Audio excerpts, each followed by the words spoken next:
Hello and welcome my dear students.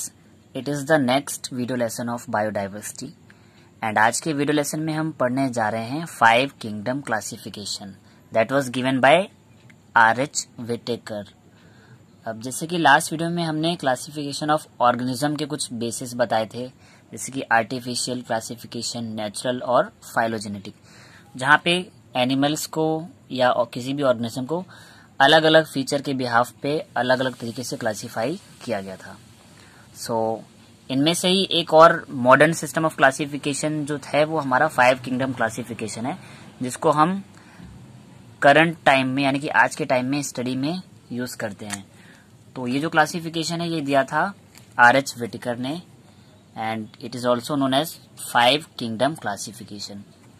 अब जैसा कि नाम है 5 किंगडम क्लासिफिकेशन, क्योंकि R.H. विटेकर ने प्लांट्स हो चाहे एनिमल हो, कोई भी ऑर्गेनिज्म हो, उनको 5 ग्रुप्स में डिवाइड कर दिया था, यानी कि 5 बड़े बड़े किंगडम्स में डिवाइड कर दिया था। इसी वजह से इस क्लासिफिकेशन को 5 किंगडम क्लासिफिकेशन नाम दिया गया।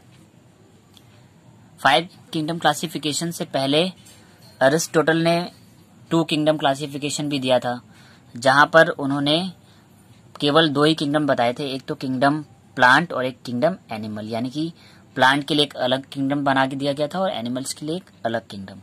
बट कुछ ईयर्स की रिसर्च के बाद R.H. विटेकर ने कुछ और मॉडिफिकेशन किए और उन्होंने ओवरऑल 5 किंगडम्स बताए, जहां पर हम सभी टाइप के एनिमल्स को क्लासीफाई कर सकते हैं। तो चलिए स्टार्ट करते हैं, देख लेते हैं 5 किंगडम क्लासिफिकेशन। और इस वीडियो को बहुत ध्यान से देखिएगा, क्योंकि इस वीडियो के बाद ही हम स्टार्ट कर देंगे आपका प्लांट किंगडम और एनिमल किंगडम, क्योंकि आपका जो सिलेबस है उसमें प्लांट किंगडम और एनिमल किंगडम ही पूछा जाता है। तो उससे पहले हमें 5 किंगडम क्लासिफिकेशन के बारे में पता होना इम्पोर्टेंट है। सो चलिए स्टार्ट करते हैं। तो बात करें तो R.H. विटेकर ने 1969 में दिया था 5 किंगडम क्लासिफिकेशन, और इनके 5 किंगडम क्लासिफिकेशन के कुछ मेन बेसिस क्या थे वो देख लेते हैं। सबसे पहला जो मेन बेस था कॉम्प्लेक्सिटी ऑफ सेल स्ट्रक्चर, यानी कि विटेकर ने सेल के स्ट्रक्चर के बिहाफ पर बताया कि सेल कैसी है, यूकैरियोटिक है या प्रोकैरियोटिक है, सेल में सेल वॉल है या सेल वॉल एब्सेंट है। पहला तो बेस ही हो गया। इनका जो सेकेंड बेस था वो था कॉम्प्लेक्सिटी ऑफ ऑर्गेनिजम्स बॉडी, यानी किसी ऑर्गेनिज्म की जो बॉडी है उसकी कॉम्प्लेक्सिटी कैसी है, यानी कि कई ऑर्गेनिज्म सिंगल सेल के बने होते हैं, कई ऑर्गेनिज्म मल्टी सेलुलर होते हैं। तो कॉम्प्लेक्सिटी ऑफ बॉडी, जैसे कि मैंने बोला ना, सेलुलर लेवल ऑफ ऑर्गेनाइजेशन है या टिश्यू लेवल का है या ऑर्गन लेवल का है। तो इस तरह से नंबर ऑफ सेल के बेसिस पे इनकी बॉडी को भी क्लासीफाई किया गया है कि सिंगल सेल वाले ऑर्गेनिज्म है या मल्टी सेलुलर ऑर्गेनिज्म है। इसके बाद थर्ड है mode of nutrition. Mode of nutrition यानी कि इनके फूडिंग हैबिटेट कैसे हैं, यानी कि ये जो खाना खाते हैं ये किस टाइप का फूड लेते हैं और उसे डाइजेस्ट करते हैं, तो उसकी क्या प्रोसेस है। तो वो ये हमारे 3 मेन बेसिस थे।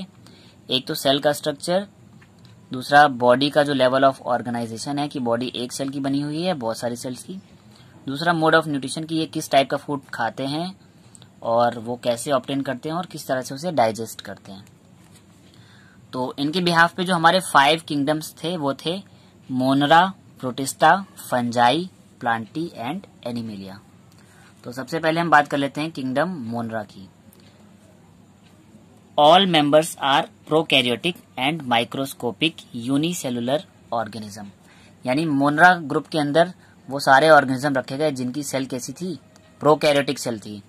प्रोकैरियोटिक सेल ऐसी सेल जिसका न्यूक्लियस वेल डेवलप्ड नहीं होता है, उन सेल्स को बोलते हैं प्रोकैरियोटिक सेल। तो मोनरा के जितने भी मेंबर्स थे उनकी जो सेल थी वो प्रोकैरियोटिक थी, और ये बहुत स्मॉल साइज के हैं, यानी कि माइक्रोस्कोपिक हैं। इनको हम नॉर्मल आइज से नहीं देख सकते, इनको देखने के लिए माइक्रोस्कोप की जरूरत पड़ेगी। प्लस यूनिसेलुलर ऑर्गेनिज्म, यानी कि ये प्रोकैरियोटिक तो थे, यानी कि सेल भी ज्यादा मॉडिफाई नहीं थी, ज्यादा डेवलप नहीं थी। प्लस यूनि का मतलब होता है सिंगल, यानी कि ये ऑर्गेनिज्म जो हैं वो सिंगल सेल वाले थे, एक ही कोशिका वाले ऑर्गेनिज्म थे। आगे इनके मोड ऑफ न्यूट्रिशन की बात करें तो मोनन्स आर हेट्रोट्रॉफ और ऑटोट्रॉफ।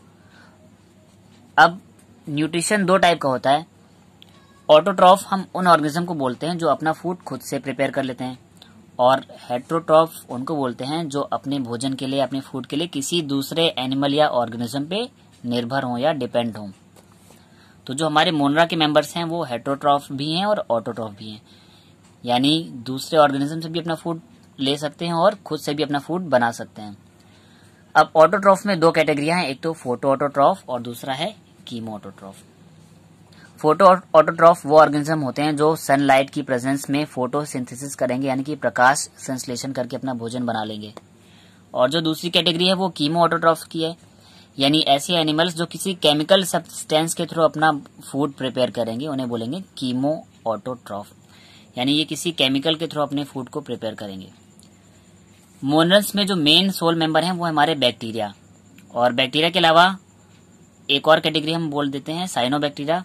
साइनोबैक्टीरिया में आ जाते हैं ब्लू ग्रीन एल्गी, और ये ब्लू ग्रीन एल्गी इस ग्रुप में इसलिए मैंने एग्जांपल में डाले क्योंकि ये हमारे फोटो ऑटोट्रॉफ होते हैं, यानी कि ये अपना फूड खुद से प्रिपेयर कर लेते हैं। और बाकी जो बैक्टीरिया होंगे वो हमारे हेट्रोट्रॉफ होंगे। तो ये एक जनरल सा इंट्रोडक्शन था किंगडम मोनरा का। इसके बाद सेकंड जो किंगडम है वो प्रोटिस्टा है। अब डिफरेंस देखिएगा, जब हम मोनरा से प्रोटिस्टा में आते हैं तो सेल तो हमारी सिंगल ही रहेगी, बट प्रोकैरियोटिक सेल से सेल हो जाएगी eukaryotic. So this kingdom include unicellular and primarily aquatic eukaryotes, यानी प्रोटिस्टा के जो मेंबर होंगे वो भी सारे यूनिसेलुलर होंगे, यानी कि जो इनके पास भी सिंगल सेलुलर बॉडी होगी, यानी कि बॉडी में एक ही कोशिका प्रेजेंट होगी, एक ही सेल होगी।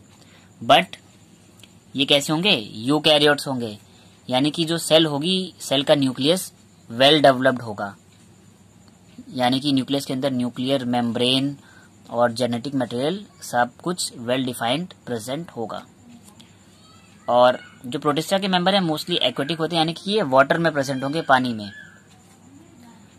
अब इनके मोड ऑफ न्यूट्रिशन की बात करें, यानी कि ये अपना फूड कैसे प्रिपेयर करते हैं, तो protist are photo autotroph, predatory, holozoic और पैरासाइट।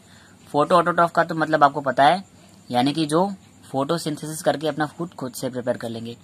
प्रेडेटरी का मतलब होता है जो किसी दूसरे ऑर्गेनिज्म को खा लें, उनको उनके ऊपर डिपेंड हो, तो उनको बोलते हैं प्रेडेटरी नेचर। और होलोजोइक इस टाइप का न्यूट्रिशन होता है जहां पर हम लार्ज फूड पार्टिकल को इंगल्फ करते हैं और फिर बॉडी में उसको स्मॉलर फूड पार्टिकल्स में ब्रेक डाउन करते हैं। तो इस टाइप के न्यूट्रिशन को बोलते हैं होलोजोइक न्यूट्रिशन, यानी कि ये कंप्लीट एनिमल को खाएंगे और उसको छोटे छोटे टुकड़ों में डिवाइड करके डाइजेस्ट कर लेंगे। और पैरासाइट, पैरासाइट का मतलब होता है कि एक ऑर्गेनिज्म किसी दूसरे ऑर्गेनिज्म पे रह रहा है और उसको नुकसान पहुंचा रहा है और खुद अपना फूड कैरी कर रहा है। तो ऐसा मोड ऑफ एसोसिएशन जो होता है वो पैरासाइट होता है, यानी ये किसी दूसरे एनिमल पे रहेंगे और उससे अपना फूड लेते रहेंगे और उसको नुकसान पहुंचाएंगे। इनमें जो एग्जांपल है डाइएटम्स, यूग्लिना, अमीबा एक्सेट्रा। अब ये जो डाइएटम्स और अमीबा हैं ये तो हमारे अपना फूड खुद से प्रिपेयर नहीं कर पाएंगे, बट जो यूग्लिना होती है, यूग्लिना में हमारे क्लोरोप्लास्ट प्रेजेंट होता है, और क्लोरोप्लास्ट की वजह से यूग्लिना को हम फोटो ऑटोट्रॉफ की कैटेगरी में रखते हैं, यानी कि अपना ये फूड खुद से प्रिपेयर कर लेगी प्रकाश संश्लेषण यानी कि फोटोसिंथेसिस के द्वारा। नेक्स्ट जो कैटेगरी है वो है हमारी किंगडम फंजाई। अब किंगडम फंजाई में कुछ और वेरिएशन देखने को मिला। This kingdom include eukaryotic multi cellular heterotrophic organism, यानी कि यहाँ पर जो ऑर्गेनिज्म आए हैं वो कैसे हैं? यूकैरियोटिक हैं, यानी कि इनके पास जो सेल है वो यूकैरियोटिक टाइप की है, यानी कि हाईली डेवलप्ड है। और जो प्रोटिस्टा में यूकैरियोटिक तो थे बट यूनिसेलुलर थे, लेकिन फंजाई में मल्टी सेलुलर है, यानी कि सेल तो यूकैरियोटिक है लेकिन इनकी जो बॉडी है वो बहुत सारी सेल से मिलकर बनी है।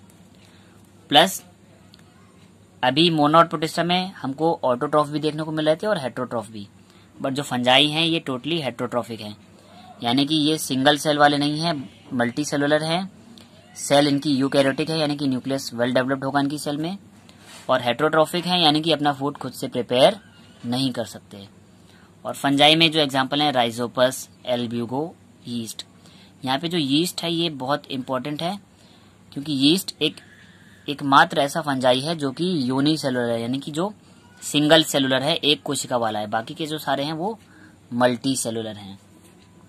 तो हमने मोनरा, प्रोटिस्टा और फंजाई पढ़ लिया। इसके बाद जो अगला ग्रुप आ जाता है वो आ जाता है प्लांटी। अब प्लांटी में सारे के सारे प्लांट्स आ जाएंगे और एनिमेलिया में सारे के सारे एनिमल आ जाएंगे। तो प्लांटी को देख लेते हैं।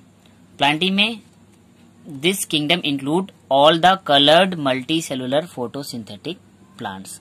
सिंपल सी डेफिनेशन, जितने भी हमको रंग बिरंगे पेड़ पौधे दिखते हैं यानी कि कलर्ड होते हैं, प्लस मल्टी सेलुलर होंगे यानी कि इनमें बहुत सारी सेल्स होंगी और ये क्या कर लेंगे, फोटोसिंथेसिस कर लेंगे।